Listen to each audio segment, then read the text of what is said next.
Wine is something that's very, very different. There's an emotive attachment, there's a scientific attachment, there's an arty. It's just something completely different, and it does seduce. It is captivating. Penfolds Grange is arguably Australia's most famous wine label, and the man who sits proudly as its custodian is Peter Gago.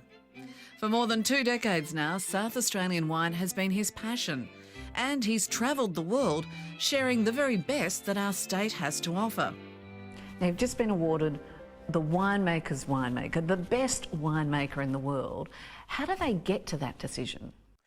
Well, it is a humbling experience because it's put together by the Institute of Masters of Wine. Now, these MWs, less than 300 on the planet, they say there are less MWs than there are astronauts. So a Master of Wine is a highly esteemed Very much role so. to have. Yes, it's basically winemakers around the planet who put in their nominations. The MWs step in, they add their worth, and then Drinks Business Magazine put it all together. So it truly is a peer group award. Now, what about you? It's been a bit of a journey because you started in teaching, didn't you? I did, yeah. So how do you go from being a teacher to being literally the best winemaker in the world? We called it the grip of the grape, and still do. You get a bit of a taste for wine, you start collecting, you start reading. The more you get into it, the more you get into it. Yeah. And I went back and did another degree in enology. I was very fortunate, did a few vintages, then came here to Penfolds, 23 years ago. And no 2 days have been the same. So, Peter, if people actually come out to McGill, what can they do? Well, we have a great Grange tour where Grange will be opened and poured, a tour of the old cellars.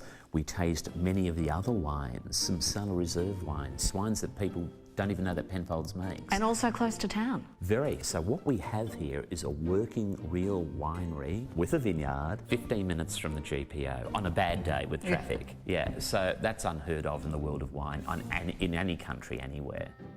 And it's not just about the wine. Visitors can also enjoy a tour of the heritage property, which dates back to 1845.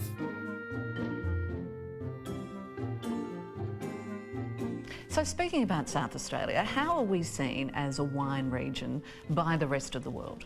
Well, I think historically we were still a little bit of a colony, the other side of the planet.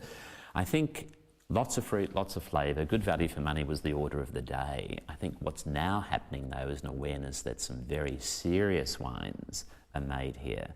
And that sort of started in the 50s, picked up in the 60s and 70s, but in recent times we're now dragging out wines from those decades, from the 50s and 60s, pouring them 50 or 60 years later, and that's what's creating the impression. From humble beginnings as an experiment in the 1950s, Grange has gone on to become Australia's most collectible wine. And there's always a debate about which years have performed the best.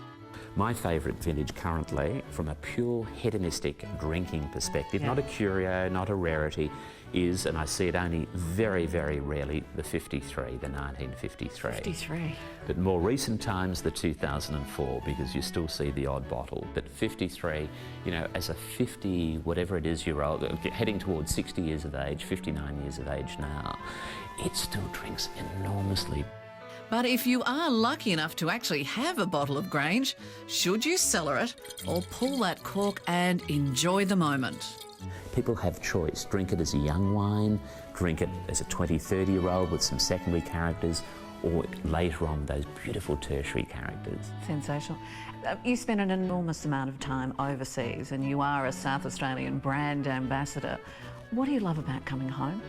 Well, I must admit, I used to see the Pope get off a plane and kiss the ground, and sometimes I feel like that when I return.